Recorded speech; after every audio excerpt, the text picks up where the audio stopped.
না তাসে প্রতিমা আস্তি। সেই খোদা, সেই ঈশ্বর, সেই আল্লাহর কোনো প্রতিমা নেই, কোনো প্রতিচ্ছবি নেই, কোনো ফটোগ্রাফ নেই। তাহলে আপনি মূর্তি পূজা কেন করেন? মূর্তি পূজা ভুল। আপনার কোরআন শরীফে যেমন লেখা আছে, আমাদের গীতা মহাভারতেও লেখা আছে, কিন্তু ওটা পড়া তো পাপ নয়, তাই না? আমি কখন বলেছি যে গীতা পড়া ভুল? এই জন্যই আমি আগে বলেছি আপনার সাথে তর্ক করতে পারবো না। হ্যাঁ, তো আমি আপনার সাথে তর্ক করছি না, আমি শুধু অনুরোধ করছি। আপনি কতটা পড়েছেন আমি জানি না। আমি পড়িনি, আমি একজন অশিক্ষিত সাধারণ মানুষ। লাভ ম্যারেজ ছিল?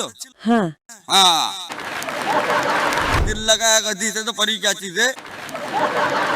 अशहदु আশহাদু আল্লাহ আল্লাহ ইলাহা ইলাহা ইল্লাল্লাহ।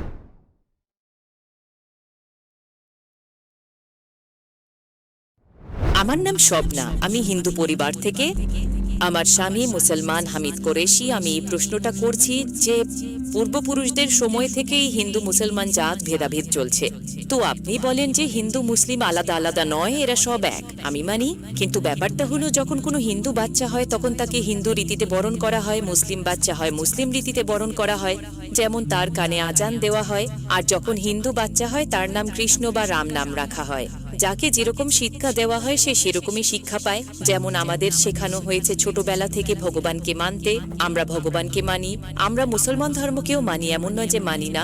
আমাকে যেরকম শিক্ষা দেওয়া হয়েছে সেই শিক্ষাকেই আমি মানি। কিন্তু আপনি বলেন যে মুসলিম সঠিক আর হিন্দু ভুল, এমনটা কিভাবে বলতে পারেন? পূর্বপুরুষরা এত বড় মানুষ ছিলেন, তারা অনেক কিছু জানতেন। আমি আপনার সাথে তর্ক করতে পারবো না, কারণ আপনি অনেক কিছু জানেন আর আমি কিছুই জানি না। আমাদের বাবা দাদারা এসব দেখে এসেছেন এবং আমরাও দেখেছি যে আমরা গুরুজন, তাদের আমি সম্মান করি। তিনি আমার সাথে তর্ক করতে চান না, আমিও আপনার সাথে তর্ক করতে চাই না। করতে পারবো না কারণ আমার অত শিক্ষা নেই, অতটা বলতে পারবো না, তাই না? বোনের প্রশ্ন হলো যে আমি বলি হিন্দু মুসলিম এক, কিন্তু যে হিন্দু পরিবারে জন্মায় তাকে হিন্দু শিক্ষা দেওয়া হয়, যে মুসলিম পরিবারে জন্মায় তাকে মুসলিম শিক্ষা দেওয়া হয়। তাহলে এটা কিভাবে বলা যায় যে মুসলিম সঠিক আর হিন্দু ভুল?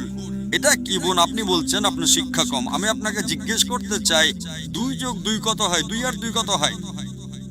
2 আর 2 কত হয়? 2 আর 2 কত হয়? যার হয়। মাশাআল্লাহ। তাহলে বলবেন না যে আপনার শিক্ষা নেই। যদি গ্রাম থেকে কোনো মেয়ে এসে বলে হুম আর বলে যে আমার বাবা আমাকে শিখিয়েছেন 2+2 5 হয়, হুম তাহলে আপনি কি বলবেন তাকে? 4 হবে, 5 কিভাবে হবে? 4 হবে 5 কিভাবে হবে? তোমার বাবা অঙ্ক জানতেন না। সে যদি বলে না আমার বাবাই শিখিয়েছেন, আপনি কি তাকে বলবেন আচ্ছা ঠিক আছে 2+2 4ও হয় আবার 5ও হয়? এটা বলা ভুল।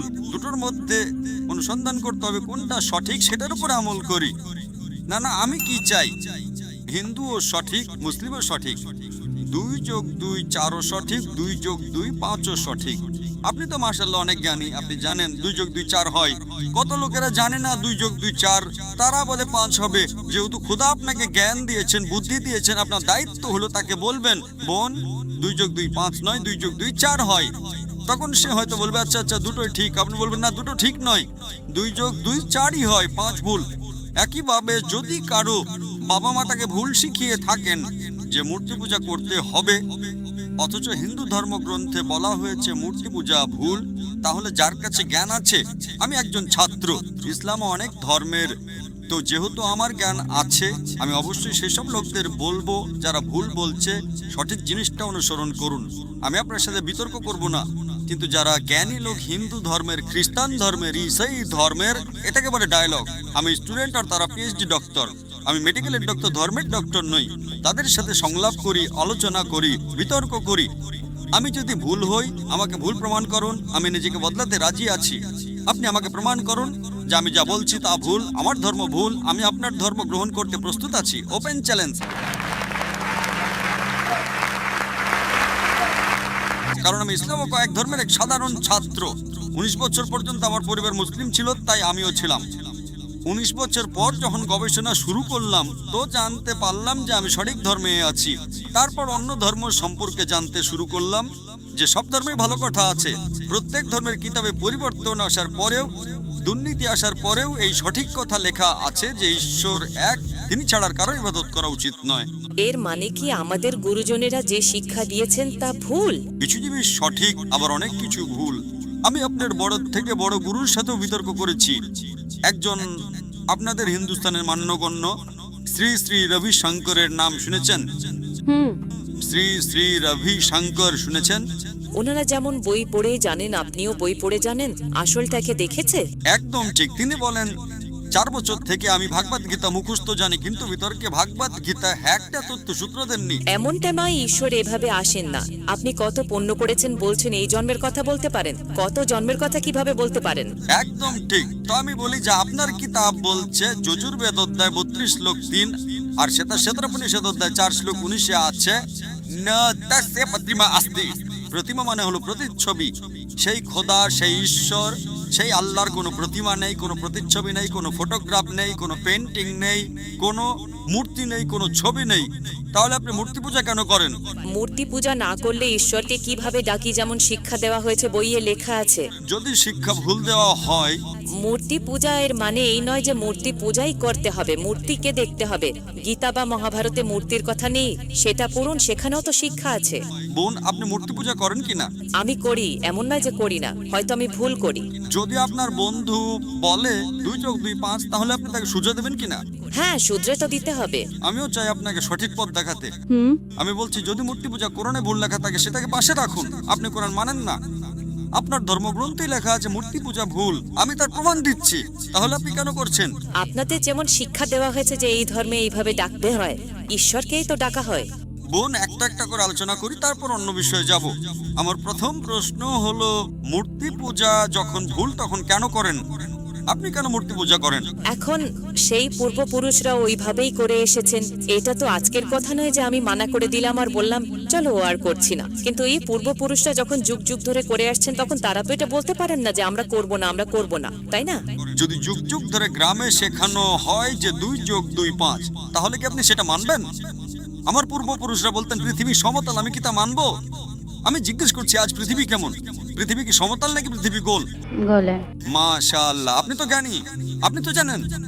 তাহলে যদি আমার বাবা দাদারা বলতেন পৃথিবী সমতল, তাহলে আমি কি করব? তাদের কথা মানবো নাকি ছেড়ে দেবো? তো সেই সময় কি এই যুগ চলতো না? একদম ঠিক, আজকের যুগ এটা। এখনকার যে যুগ তার যে আগের যুগ, সেই সময় ভালো ছিল, পবিত্র ছিল। আগে এমন প্রচার হতো না যেখানে কোটি কোটি মানুষ একসাথে দেখতে পারতো। আজকে প্রচারে এখানে লক্ষ লক্ষ মানুষ জমা হয়েছে, লক্ষ লক্ষ মানুষের সাথে টেলিভিশনে কোটি মানুষ দেখছে। তাই আপনার কোনো অজুহাত থাকবে না। কোটি কোটি মানুষের সামনে আপনাকে বলা হয়েছে যে মূর্তি পূজা ভুল, এরপরেও যদি আপনি করেন তাহলে আপনার কোনো অজুহাত বাকি থাকবে না। মূর্তি পূজা ভুল আপনার কোরআন শরীফে যেমন লেখা আছে, আমাদের গীতা মহাভারতেও লেখা আছে, কিন্তু ওটা পড়া তো পাপ নয়, তাই না? আমি কখন বলেছি যে গীতা পড়া ভুল? আমিও গীতা পড়ি, আমি বাইবেলও পড়ি, আমি ইহুদিদের কিতাবও পড়ি, আমি বেদও পড়ি। আপনি কতটা পড়েছেন আমি জানি না। আমি পড়িনি, আমি একজন অশিক্ষিত সাধারণ মানুষ। কিন্তু আমি পড়েছি। হ্যাঁ, এই জন্যই আমি আগে বলেছি আপনার সাথে তর্ক করতে পারবো না, আপনার সমকক্ষ হওয়াও আমার কাজ নয়। হ্যাঁ, তো আমি আপনার সাথে তর্ক করছি না, আমি শুধু অনুরোধ করছি। কিন্তু আমি এটা বলতে চাইছি না, আমাদের পূর্বপুরুষরা যা করে এসেছেন সেটা কি ভুল? এজন্যই তো বললাম, আমার পূর্বপুরুষরা বলতেন যে পৃথিবীর সমতল, দুনিয়ার সমতল। আমি সেই পূর্বপুরুষদের কথা কি মানবো? আমি পূর্বপুরুষদের সম্মান করব, তারা আমার বড় ছিলেন, আমার বাবা দাদা ছিলেন। সম্মান করার মানে এই নয় যে তাদের সব কথা মানতে হবে। যদি আমার পূর্বপুরুষরা বলতেন 2 যোগ 2 5, তাহলে কি মানবো? না। আমি শ্রদ্ধার সাথে আচরণ করব, আমি তাদের গালি দেব না, আমি তাদের অসম্মান করব না, ভালোবাসার সাথেই বলবো, কিন্তু বলবো যে আপনি ভুল। হুম। আর যদি নাও বলি, অন্তত আমার জীবনে সেটার উপর আমল করব না। হুম। আমি জিজ্ঞেস করতে চাই যে যখন আপনার ধর্মগ্রন্থ বলছে আপনার স্বামীর কিতাব, হুম।